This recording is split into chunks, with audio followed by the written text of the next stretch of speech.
Bueno, hermano Toro, le quería hacer la pregunta que cuando yo era chica, yo conocí a Dios en una iglesia católica, no le voy a mentir. Conocí a Dios en un lugar como este, así como todos ustedes. Me crié. A los 11, 12 años empecé a darme cuenta de que quería conocer más a Dios. Y mi papá no me bautizaron en una iglesia católica. Entonces, yo empecé a conocer a Dios por la escuela. Iba una vez por mes a misa. Me encantaba ir a misa, la verdad que me encantaba. Y decidí decirle a mi mamá que quería ser monaguillo. Quería bautizarme, quería tomar la primera comunión. Y le pedí, pero mi mamá no tenía la misma convicción que yo. Ella estaba ahí perdida, pero no tenía la misma convicción. Sin embargo, mi papá sí, pero estaba como perdido también. Entonces, un día mi mamá viene y me dice, yo ya estaba reconvencida que me quería bautizar, quería tomar la comunión, así como hacían todos. Pero un día mi mamá me dice, vamos al Centro Familiar Amigos de Jesús, de una iglesia bautista. Yo me negué, obvio que me negué. Dije, no, yo no voy a ir a una iglesia bautista. Y desde el momento que yo entré a esa iglesia, yo entendí que Dios no era lo que yo pensaba. Que Dios no era algo que estaba allá arriba. Yo sabía que Él era mi papá, que me quería, que me cuidaba, pero Él no era lo que yo pensaba. Yo sabía que Él era real, como vos, como yo. Ese día me di cuenta de eso. Y yo que decía que no iba a ir a una iglesia bautista, me convertí. Y ahora estoy feliz, hace 3 años que voy. Y estoy feliz y la gente me dice, tenés 16 años, ¿qué haces creyendo en Dios? Porque me dijeron. Pero yo soy feliz porque Él me renovó. Y la pregunta que yo le quería hacer, hermano, quería hacerle la pregunta de que, ¿por qué, cómo ustedes saben que una persona es santa si se peca con el pensamiento? Y en Romanos 3, versículo 12 dice, si quiere le puedo leer. Todos se desviaron, a una se hicieron inútiles. No hay quien haga lo bueno, no hay ni siquiera uno. Esa es mi pregunta, porque ¿por qué ustedes saben, cómo ustedes saben que una persona es santa si nadie puede saber lo que una persona piensa? Tiene la Biblia. Efesios capítulo 1, versículo 1 en adelante. Vamos a ver por qué nosotros decimos que efectivamente dentro de la iglesia hay santos. Y ustedes van a ver que de la misma Biblia de ella lo puede leer. Efesios capítulo 1, del versículo 1 en adelante. Para que descubra que San Pablo nos habla que sí existen los santos. Y si quiere, el que tiene Reina Valera, si lo encuentra, de la Reina Valera. La suya es Reina Valera, ¿verdad? Bueno, ¿le puede leer usted o lo puede leer ellos? El que le encuentre primero. 1:1, Efesios. 1:1.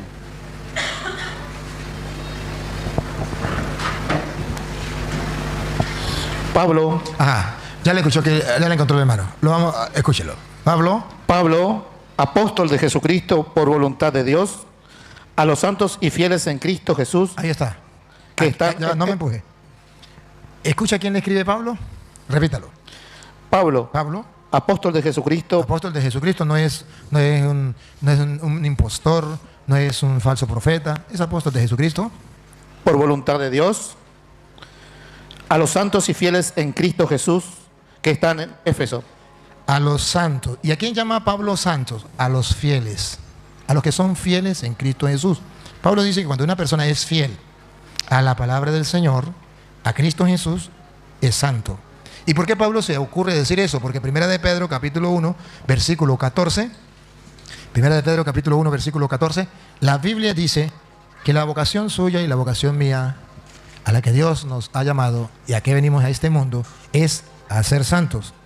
Que si usted y yo no buscamos ser santos y no logramos ser santos, hemos perdido el tiempo aquí en esta tierra.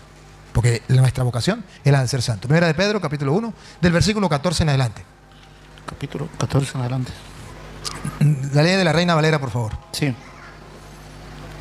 Como hijos obedientes, no os conforméis a los deseos que antes teníais, estando en vuestra ignorancia. No conforméis con los deseos que tenía antes, cuando estaban en la ignorancia. Escuche lo que viene. Sino como aquel que os llamó es santo. Como aquel que os llamó es santo, Sed también vosotros santos en toda vuestra manera de vivir. sea también ustedes santos en manera de vivir, fieles, santos. Siga. Porque escrito está, Escrito está y no puede fallar. sed santos porque yo soy santo. Entonces la llamada que Dios nos hace a nosotros es la de ser santos. De modo que si la iglesia de ustedes no tienen santos, quiere decir que no están haciendo lo que Dios manda. Porque cuando en una iglesia de Jesucristo la persona trata de hacer las cosas y cumple la voluntad de Dios, entonces se le llama santo. ¿Y por qué decimos que son santos? Porque ya han hecho lo que Dios manda y han alcanzado la salvación, como dice Hebreos capítulo 12, versículo 22, siempre de la Reina Valera, 12, 22 de Hebreo, para que usted se dé cuenta cómo las personas que han muerto, su cuerpo está enterrado, pero su espíritu va a la presencia de Dios, y si ya hizo la voluntad de Dios, nosotros lo podemos llamar santos. ¿Por qué motivo? Vamos a oírlo. Hebreos 12, 22, de la Reina Valera. 2:22. Sino que os habéis acercado al monte de Sión, Nosotros nos hemos acercado al monte de Sión. a la ciudad del Dios vivo, ¿Qué es el monte de Sión? La ciudad de Dios vivo. ¿Cuál será esa? ¿Dónde será? Siga. Jerusalén la celestial, La Jerusalén celestial, el cielo. Siga. a la compañía de muchos millares de ángeles, Allá están, en el cielo, en primer lugar, los ángeles, muchos. Siga. a la congregación de los primogénitos que están inscritos en el cielo, Antiguo Testamento, el pueblo antiguo de Dios, que se portó bien, que fueron los consagrados de Dios, están en el cielo. ¿Quién más está en el cielo? a Dios el juez de todos, Allá está Dios. Y escuche quién más está allá. a los espíritus de los justos hechos perfectos, Espíritus de los justos hechos perfectos. ¿Cómo llamamos a esos espíritus de los justos hechos perfectos? Los llamamos santos.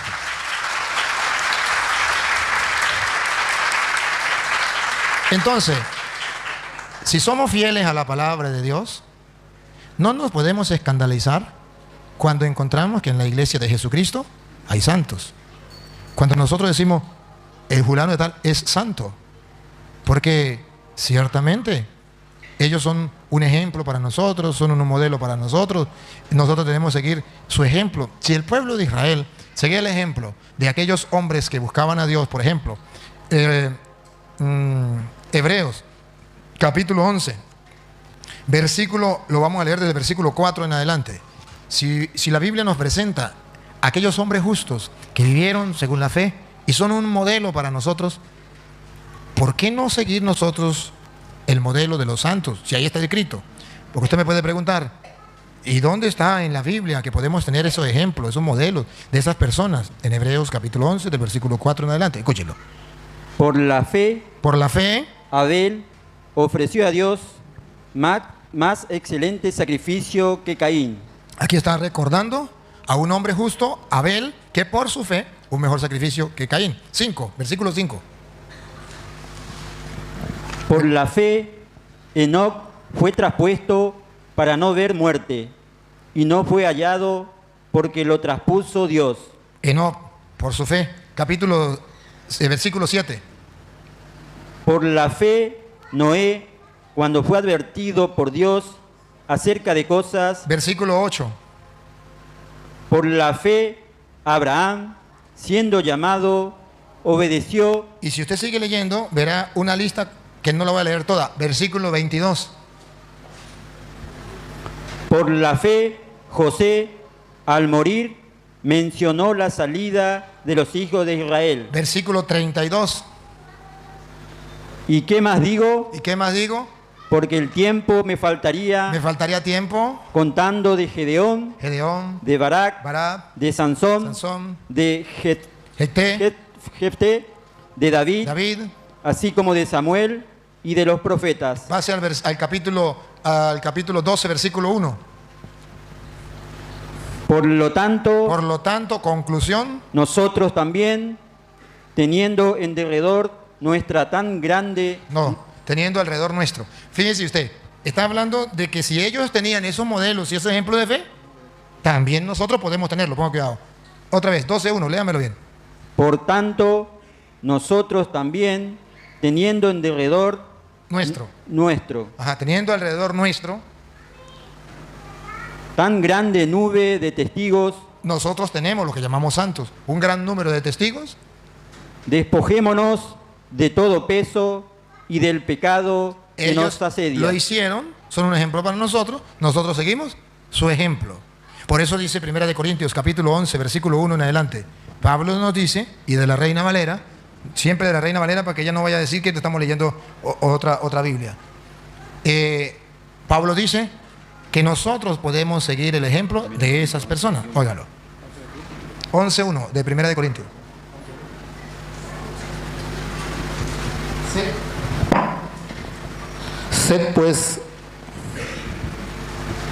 Sed imitadores de mí, Sed imitadores de mí. así como yo de Cristo. Nosotros podemos imitar a los santos porque ellos imitaron a Cristo. Y Pablo lo dice. Entonces la Iglesia Católica no inventa nada. La doctrina de la Iglesia Católica está en la Biblia. Solamente que hay un problema, hermana. Que yo le felicito porque usted haya tenido una experiencia con Dios en la Bautista. Puede haber otra persona que diga yo tuve una experiencia de Dios en las Pentecostales. Otro yo tuve una experiencia de Dios en los Testigos de Jehová. Otros en los Mormones. Otros en los Adventistas. Cada uno ha tenido una experiencia de Dios allí. Porque ciertamente allí se habla de Dios y se busca a Dios. Pero hay un problema. Que según la Biblia, la plenitud de Dios, no una experiencia, no una parte, sino la plenitud de Dios, usted y yo la vamos a encontrar en la iglesia. Efesios capítulo 1, versículo 22, siempre de la Reina Valera.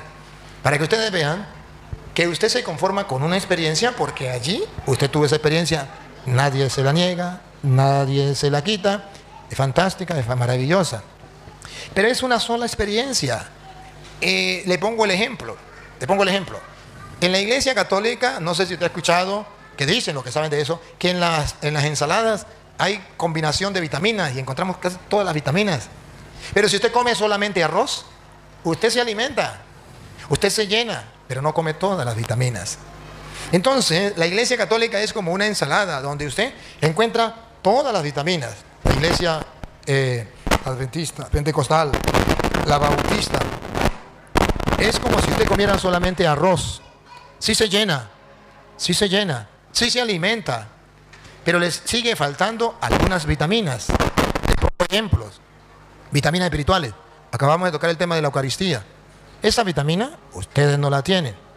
Hay una vitamina que se llama el sacramento de la confesión, donde el sacerdote perdona los pecados para que su alma esté limpia.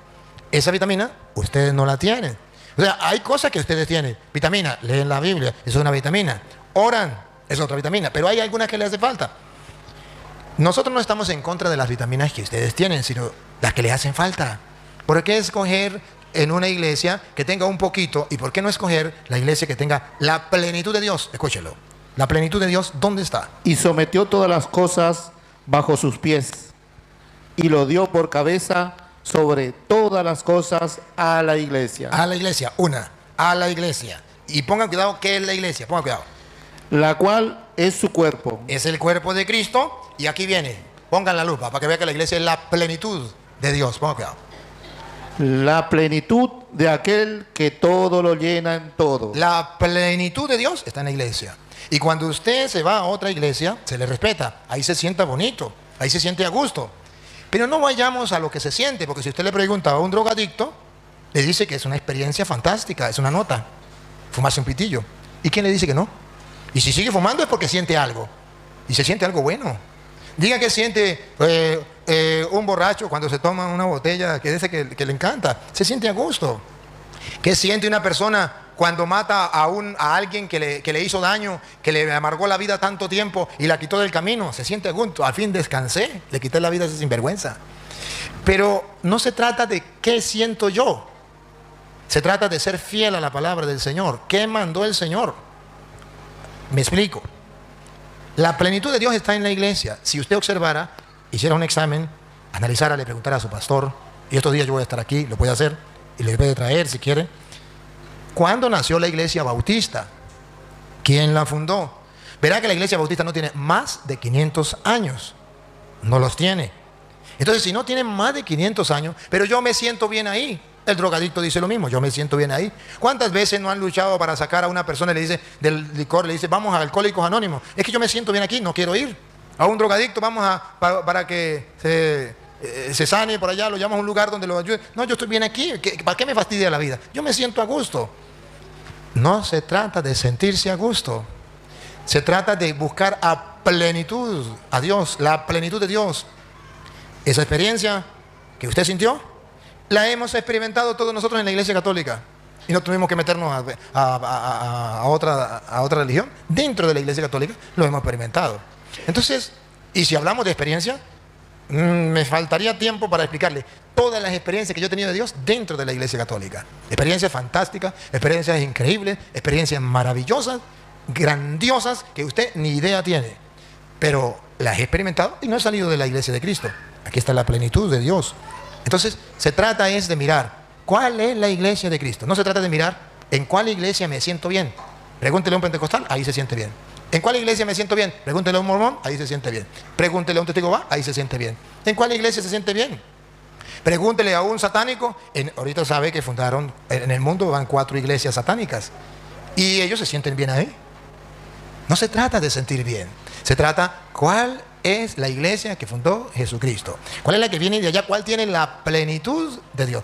Entonces, tan así es que en la Iglesia Católica tiene la plenitud de Dios, que el que le sigue fielmente dentro de la iglesia alcanza la santidad que no la alcanza en la secta. Por eso los santos, por eso los evangélicos no tienen santos, porque no tienen la plenitud de Dios y no pueden tener santos como nosotros los tenemos, porque es salirse de la iglesia de Cristo, que es el cuerpo de Cristo, ya es un pecado, y es un pecado grave.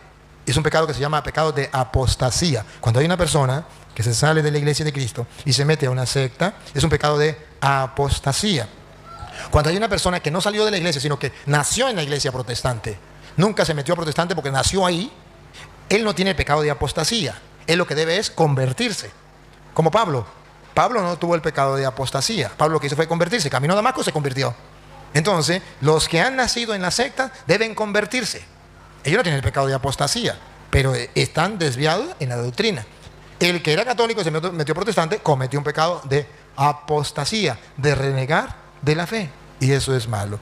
Si Jesucristo nos invita a ser todos uno, y para eso fundó la iglesia, para que todos fuéramos uno, entonces nosotros no debemos estar en cualquier iglesia. Y a mí me gustaría que algún día usted se preguntara, ¿por qué si Cristo fundó una sola iglesia? ¿Por qué hay tantas? Y si hay tantas, ¿cuál me comprueba que es de Cristo? Por ejemplo, ¿cuál de todas hizo la Biblia? Si usted carga esa Biblia y cree que es palabra de Dios, es porque alguien la hizo. La Biblia no se hizo sola. Y si usted comienza a estudiar, usted va a descubrir algo que a usted no le han dicho, que esa Biblia que usted carga la hizo la Iglesia Católica en el año 382, el Papa San Damaso I. Entonces viene la pregunta, ¿por qué los bautistas no hicieron la Biblia? ¿Si es la iglesia de Cristo? ¿Y por qué si la iglesia católica no es de Cristo, por qué ella hizo la Biblia? ¿Y por qué los protestantes le creen que la Biblia es palabra de Dios si fue la iglesia católica que lo dijo? La iglesia católica, él lo dijo. En ninguna parte usted va a encontrar que el evangelio de San Mateo es palabra de Dios, nunca lo va a encontrar. Que el evangelio de San Lucas, eso es inspirado por Dios, nunca lo va a encontrar. Usted sabe que el evangelio de Mateo, de San Lucas, de San Juan, es inspirado por Dios y es palabra de Dios, porque lo dijo la iglesia. Eso no está en la Biblia. Eso lo dijo la iglesia católica. Entonces, ¿por qué lo creemos? Porque lo dijo la iglesia católica. ¿Lo creen los hermanos separados? Sí, para la muestra un botón, tienen la Biblia. ¿Por qué la tienen? Porque la iglesia católica es la de Cristo. Si no, no la tuvieran. ¿Tiene otra preguntita? Sí, también quería preguntarle, ¿por qué Dios necesita intermediario? ¿Por qué Dios quiere utilizar intermediario? Porque está en la Biblia que Dios, para salvar al mundo, quiere intermediarios. Está escrito. Marcos 3:13. San Marcos capítulo 3, versículo 13.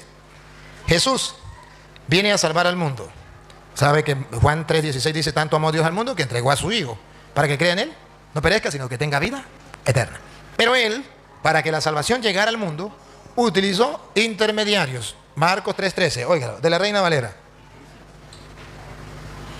Y después subió al monte y llamó así a lo que él quiso. A los que él quiso. ¿Tiene intermediario? Porque él quiso. Llamó a los que él quiso. ¿Para qué lo llamó? Para hacer los intermediarios. Pon cuidado. Y vinieron a él, y estableció a 12. Estableció 12 porque él quiso, no se lo olvide. No fue porque lo inventó el Papa ni los curas, porque él quiso. Para que estuviesen con él. Primero, para que estuviesen con él. Y segundo, para enviarlos a predicar. para enviarlos a predicar. ¿Está usando ¿cómo es? ¿Está usando qué? ¿Intermediarios? Sí. Para que la salvación de Dios llegue al mundo, está usando intermediarios. Llamó a los que él quiso. ¿Cuántos? 12. Para que estuvieran con él. La segunda, para enviarlos a Predicar. ¿Y sabe para qué los envía a predicar? Oiga, Marcos 16:15. ¿Para qué los envía a predicar? 16. Si no necesita intermediarios, entonces Marcos 16:15 no diría a qué los envía. Si miramos a qué los envía, entonces él tiene intermediario. Vamos a ver, Marcos 16:15. Y les dijo, Les dijo, a esos 12 que llamó porque él quiso, les dijo, id por todo el mundo y predicad el evangelio a toda criatura. ¿para qué? Siga.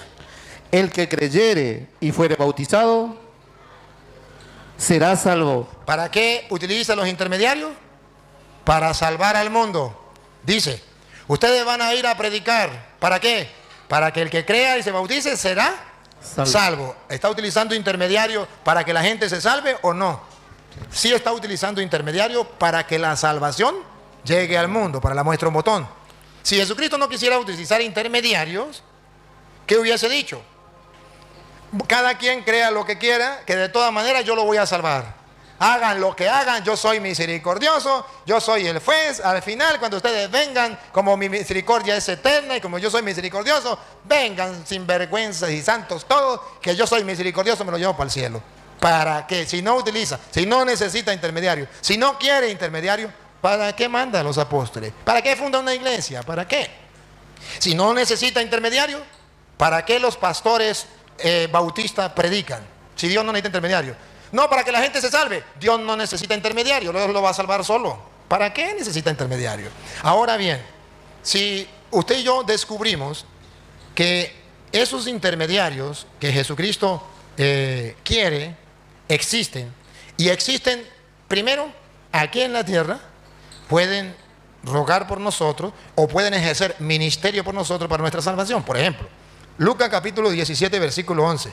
San Lucas, siempre de la Reina Valera. San Lucas capítulo 17, versículo 11 en adelante. Va a haber intermediarios. Para el perdón de los pecados, por ejemplo, hay intermediarios. Para la sanación, aquí van a haber unos leprosos. La lepra representa el pecado.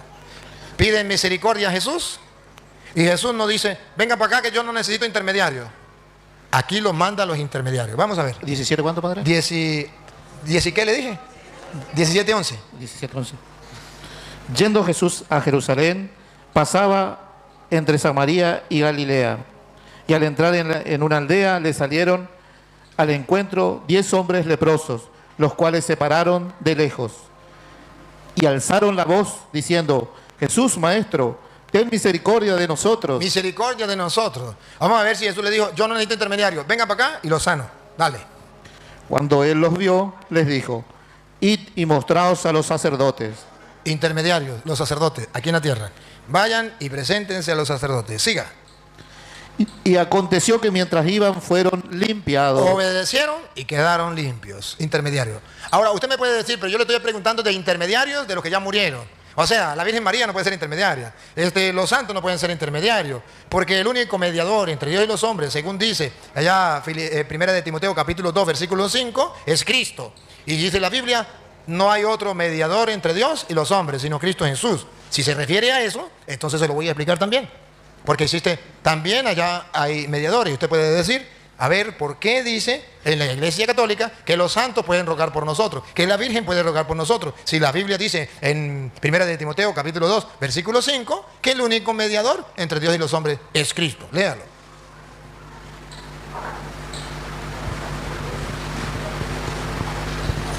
Primera de Timoteo capítulo 2, versículo 5. ¿No os acordáis que cuando yo estaba todavía con vosotros os decía esto? No creo que me está leyendo Primera de Timoteo 2:5. Me está leyendo otra cosa. 1 Timoteo 5. 1 Timoteo 2:5. Porque hay un solo Dios Ese sí es. Escuche, hay un solo Dios. y un solo mediador entre Dios y los hombres. ¿A eso es que usted se refiere? A eso, entonces le voy a explicar eso. Yo le había entendido de otra manera. Pero de todas maneras, ya le expliqué una, ahora le explico la otra. Hay un solo mediador entre Dios y los hombres. Para el hermano separado, ¿dónde está la confusión? Que ellos dicen, mediador significa que está en el medio. Por ejemplo, arriba está Dios, aquí está ella. Y en el medio de Dios y los hombres, nadie puede haber. Porque mediador dice el que está en el medio. Entonces nadie se puede meter en el medio. Entre Dios y los hombres, solo puede estar en el medio Cristo. No puede estar los santos, no puede estar la Virgen María, nada de eso, nadie puede estar en el medio. Y usted dice, oh, sí es verdad, claro, mediador viene de medio, no puede estar en el medio. Uy, en la Iglesia Católica me tenían confundido, me tenían engañado. Aleluya, ahora conozco la luz. Eso es lo que piensa la persona. A mí nadie me había leído eso. Entonces, por tanto, nadie puede rogar por nosotros. Los santos no pueden rogar por nosotros. La Virgen María no puede rogar por nosotros. Ese es el error de los hermanos separados. Es verdad que la Biblia dice que el único mediador es Cristo. Pero eso es algo distinto a rogar por nosotros. Ellos confunden mediador el que ruega. El único mediador, y no se refiere a lo que dicen los hermanos separados, que es el que se mete en el medio. El único mediador, y Pablo, gracias a Dios, que dice en el versículo 6, ¿qué significa mediador? Léalo, para que no digan que yo lo inventé. Y de la Reina Valera, ¿qué significa mediador? A ver, si es lo que dicen los hermanos separados o es lo que dicen los católicos. Los católicos dicen que mediador no significa el que ruega. Los hermanos separados dicen, claro, mediador es el que ruega, por eso María no puede rogar, porque se mete en el medio de Dios y los hombres. Pero le voy a mostrar que la Biblia no dice eso. La Biblia dice que mediador es Cristo, pero explica qué significa mediador. Repita el 5 y el 6, lo lee completo. Porque hay un solo Dios y un solo mediador entre Dios y los hombres. Explicación, ¿qué significa mediador? Dale. Jesucristo hombre, el cual se dio a sí mismo en rescate por todos. Pácata. ¿Qué significa mediador? Se entregó a sí mismo como rescate por todos. Hay un solo mediador, hay uno solo que se entregó por nosotros para salvarnos, Cristo Jesús. Hay uno solo que pagó el precio de nuestros pecados. Hay uno solo que nos salvó. Ahí no está diciendo que rogar. Ahí no dice, hay un solo mediador, Cristo. Él es el único que puede rogar. No, dice, hay un solo mediador. Y si no saben qué es mediador según la Biblia, es que se entregó como pago, como rescate por la salvación de los hombres. Eso lo enseña la Iglesia Católica. Sepa que la Iglesia Católica enseña que el único Salvador es Cristo. Por eso se llama Jesús, Salvador. Y la Iglesia Católica lo enseña. Pero no está diciendo la Biblia que el único que puede rogar es Cristo. Porque estamos leyendo el 5 y el 6. Y si la Biblia dijera que mediador es el que ruega, entonces tendríamos que eliminar el 4, el 3, el 2 y el 1. Porque antes de decir que Cristo es el mediador, dice que hay que rogar por otras personas. Escuchen, el 1, el 2 y el 3 y el 4. Exhortó ante... Exhorto ante todo a que se hagan rogativas. Rogativa, o sea que yo puedo rogar. Mediador no significa el que ruega, porque podemos rogar. Dice Pablo, les pido que rueguen, se hagan rogativas. Oraciones. No, rogativas. Rogativas, oraciones, peticiones. Peticiones, rogativas, que no le entendí la otra. Oraciones. Ahora sí la entendí. Que se hagan peticiones y acciones de gracias. Otra vez que no le había entendido. Repítelo. Exhortó ante todo.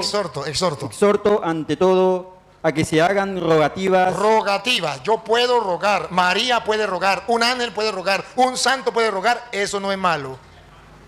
Rogativas se pueden hacer. Siga. Oraciones se pueden hacer. Peticiones, María puede pedir por nosotros, se puede hacer. Eso no es malo. Eso no le quita el puesto a Cristo. Cristo es el mediador. Pero los otros pueden rogar. Cuando un hermano dice que no, el único mediador es Cristo, el único que puede rogar, está confundiendo las Escrituras. Porque ahí mismo no podemos ir lejos, le estoy leyendo lo mismo. Ellos leen 1 de Timoteo 2:5. Yo le leo el 1, el 2, el 3 y el 4 y le leo el 6. No me voy para otro lado, ni cambio de libro, ni cambio de capítulo, solamente los versículos anteriores. Por eso se dice que leer el texto sin el contexto es un pretexto. Usted me puede preguntar, pero puede haber en la Biblia, hay en la Biblia donde diga que los santos pueden rogar por nosotros, donde diga que podamos nosotros, que los que ya murieron pueden hacer algo por nosotros y que Dios nos puede escuchar por ellos. Sí lo hay. Apocalipsis capítulo 5 versículo 8. Vamos a ver cómo las personas que ya murieron, en Apocalipsis capítulo 5 versículo 8, Sí. pueden ir a llevar ante Dios las súplicas del pueblo haciendo oraciones, y esas oraciones las presenta no Cristo, las presenta los santos que nosotros llamamos, las presenta ante Dios. Está escrito en Apocalipsis y en Biblia 5:8. ¿Lo tiene usted? ¿Y cuándo? ¿Lo lee usted? Y 3 son los que dan. No, está leyendo primera de Juan 5:7 y es Apocalipsis 5:8.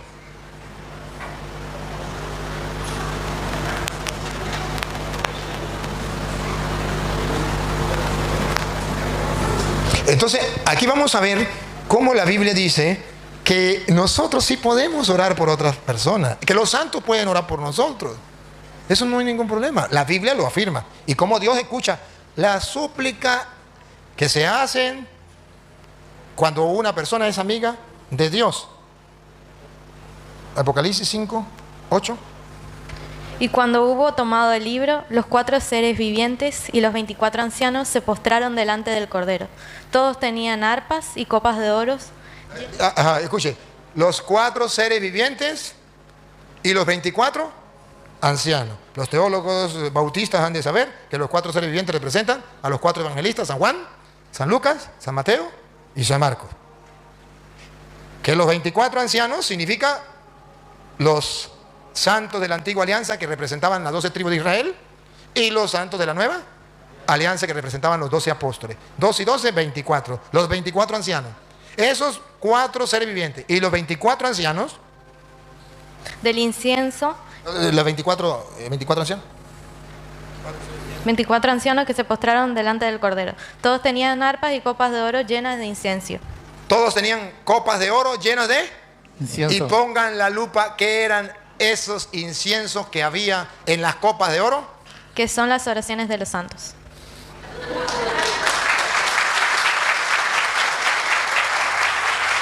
Entonces, Apocalipsis dice que rogar lo puede hacer, los santos también lo pueden hacer. Y esos son perfumes, son algo agradable a los ojos de Dios, por eso dice perfume, agradable a Dios.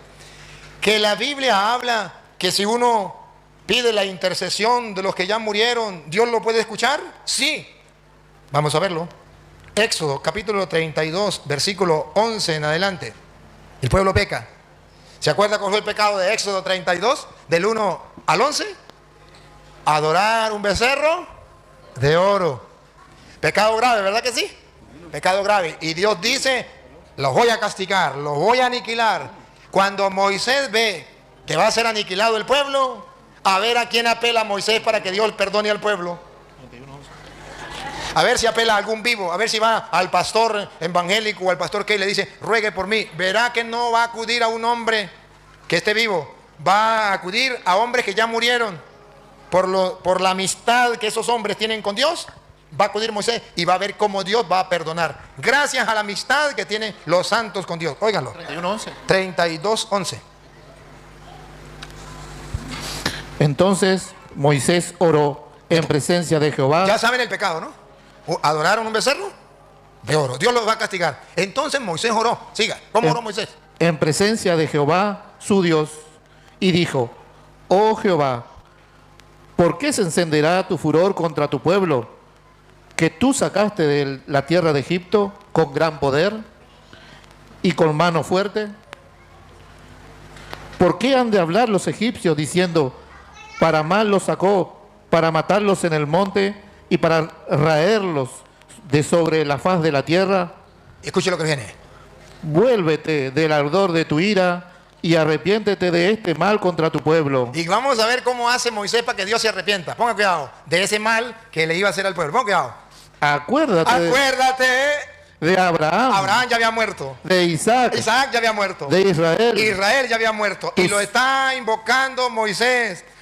acuérdate de Abraham, acuérdate de Isaac, acuérdate de Israel, de Jacob. Y escuche lo que viene.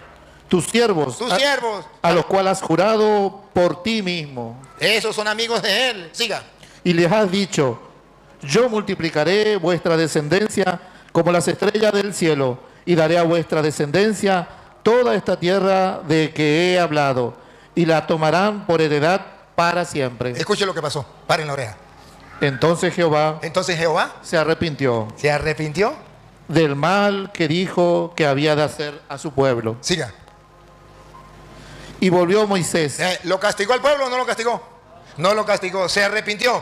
Ah, pero tuvo que Moisés decirle, acuérdate de Tus santos. Abraham, Isaac, Jacob. La Biblia dice que nosotros podemos invocar a los santos. Job, capítulo 5, versículo 1. Job 5:1, de la Reina Valera, por favor, para que ningún hermano separado me diga que no está en la Biblia. Job 5:1.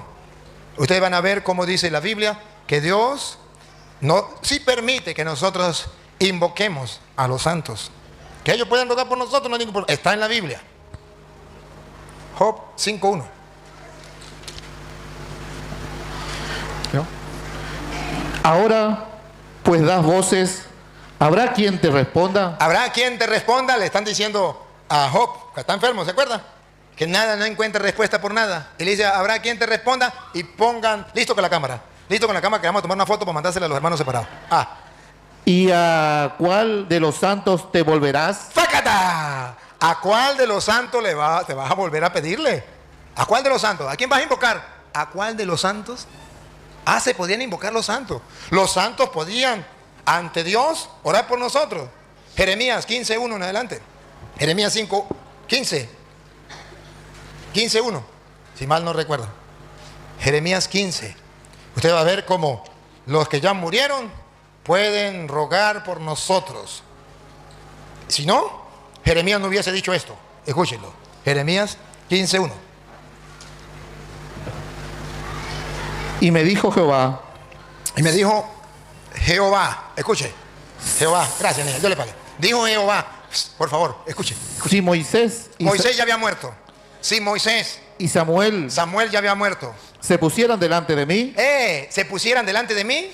no estaría mi voluntad. Escuche, dice Dios, aunque Moisés o Samuel se pusieran delante de mí, quiere decir que los que ya han muerto pueden rogar por los que están vivos. Y si usted quiere, lo recuerda allá Lucas 16:27, cuando el que había muerto, el rico Pulón, que ya lo habían enterrado y estaba muerto y estaba llevando candela, le dice, Padre Abraham, manda a Lázaro para que vaya a la tierra, porque tengo 5 hermanos. ¿Qué está haciendo? Rogando por los hermanos que están en la tierra, para que ellos no vengan a este lugar.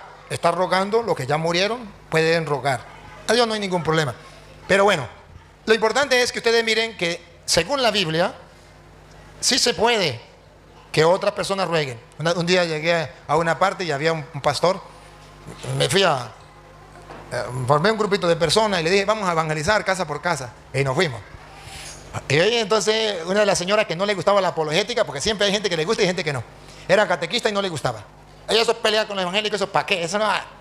Y yo soy misionera, llevo 27 años de misionera y yo no he necesitado la apologética. No importa, vamos, no. Y ella no iba. Entonces resulta que nos fuimos para la mala suerte de ella. Yo agarré para aquella casa y ella agarró para aquella, y en aquella estaba el pastor con las ovejas.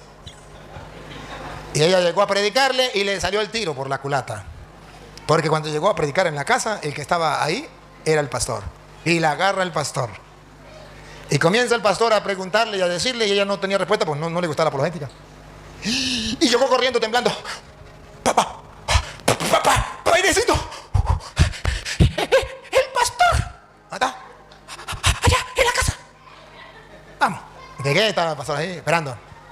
Llegó el pastor riéndose, me dice, ¿usted es el cura, no? Sí, yo soy el cura. Todavía no ha formado a sus ovejas para que se defiendan. Esta salió corriendo cuando le puse a preguntarle por qué esto, por qué ello. Salió corriendo. ¿No ha preparado sus ovejas? Le dije, ay, qué lástima, estoy recién llegado. Y estoy preparando las ovejas. Pero como no están preparadas, pues vine yo. Yo estoy aquí, señor pastor. Porque yo vengo a preparar las ovejas, solamente que estoy recién llegado. Dame chance que las prepare. Me gustaría que me diga aquí delante de todos. Así dígamelo, cura, dígamelo. ¿Quién es el único mediador entre Dios y los hombres? Le dije, Jesús. Dijo, aleluya, gloria al Señor. Acaban de oír. Hasta el cura sabe quién es el único mediador. Dijo, repítamelo de nuevo, cura. ¿Quién es el único mediador? Le dije, Jesucristo.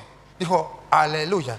Por tercera vez, cura, ¿me lo puede decir? Le dije, claro, el único mediador entre Dios y los hombres, Jesucristo. Dijo, aleluya, gloria al Señor. Hasta el cura lo sabe, ¿para qué más?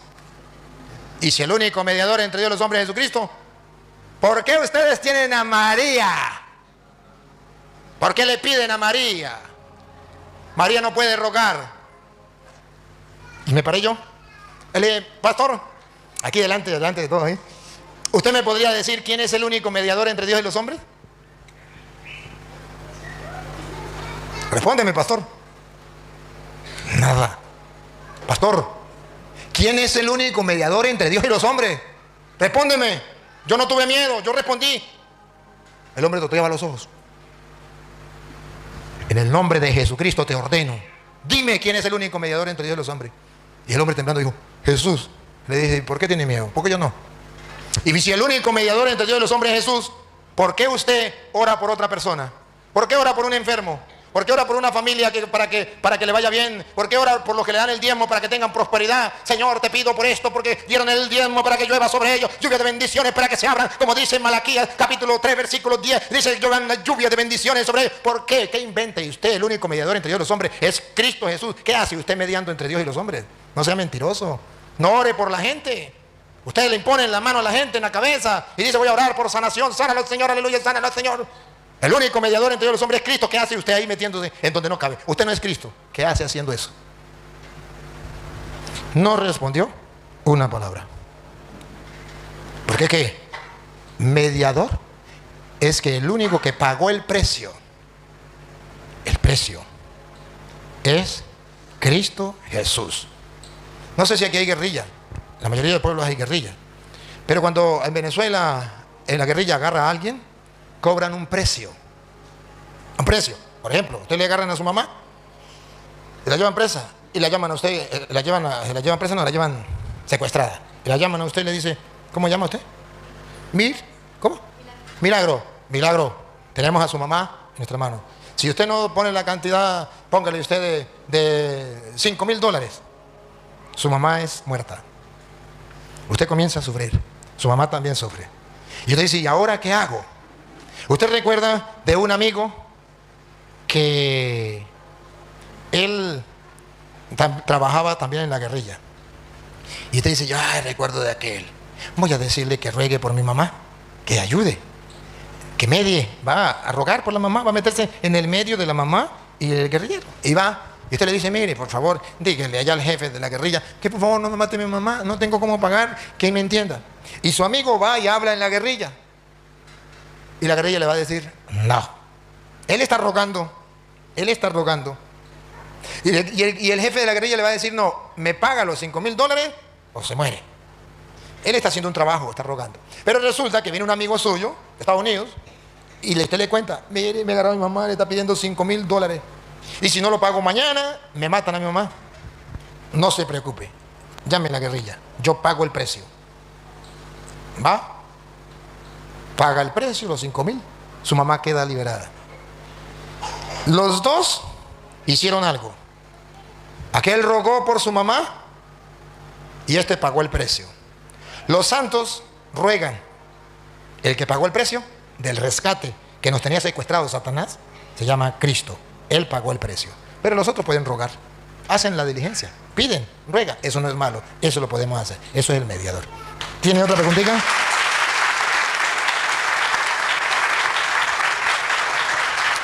Si tiene otra pregunta, le damos la oportunidad. ¿Ya? Bueno, niña. Entonces yo le agradezco esa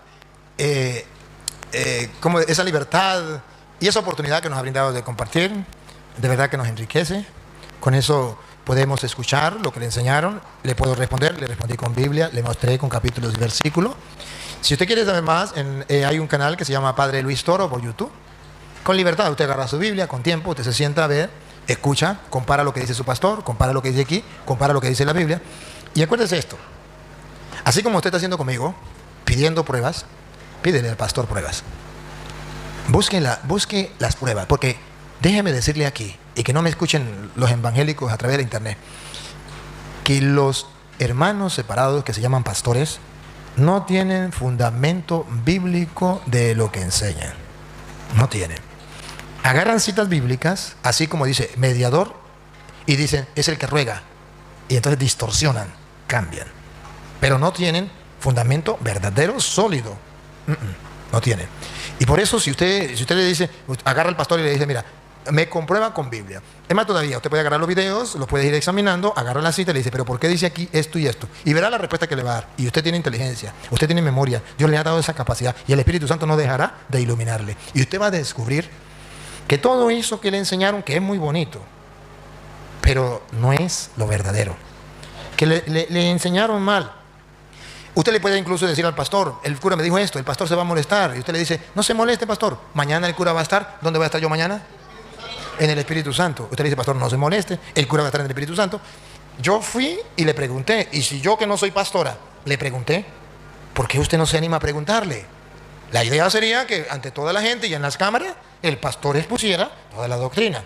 Qué bonito sería que la verdad salga a luz. Y si el pastor tiene la luz, la verdad escondida, recuerda lo que dijo Cristo, una lámpara no se esconde debajo de la mesa. Se pone arriba para que su luz alumbre a todos. Díganle, pastor, si usted es pastor de Cristo, vamos y ponga su lámpara, su luz, encima de la mesa para que lo alumbre a todos. No se esconda debajo de una mesa. Y yo, así como la traté a usted con amor, con respeto, lo voy a tratar a él. Así como le di respuestas a usted, se las voy a dar a él. Pero solamente que a él le voy a pedir, cada cosa que me diga, me lo comprueba con Biblia. Y sin Biblia no le acepto nada. Porque ellos predican sin Biblia y toman la Biblia solamente para decirle a la gente, ¿eso está en la Biblia? Y si el pastor dice que eso está en la Biblia, hay que creerle porque el pastor no miente. Y el pastor sí miente. Entonces es un engaño, es una falsedad. Con el respeto que usted merece y con su iglesia merece, se siente muy bien ahí en su iglesia, me parece bien, pero busque un poquito más, escudriñe un poquito más, sin ningún compromiso. Usted va buscando y si usted quiere venir mañana y hacer otra pregunta, de otra duda, también con todo el gusto le atenderé. Muchas gracias, niña.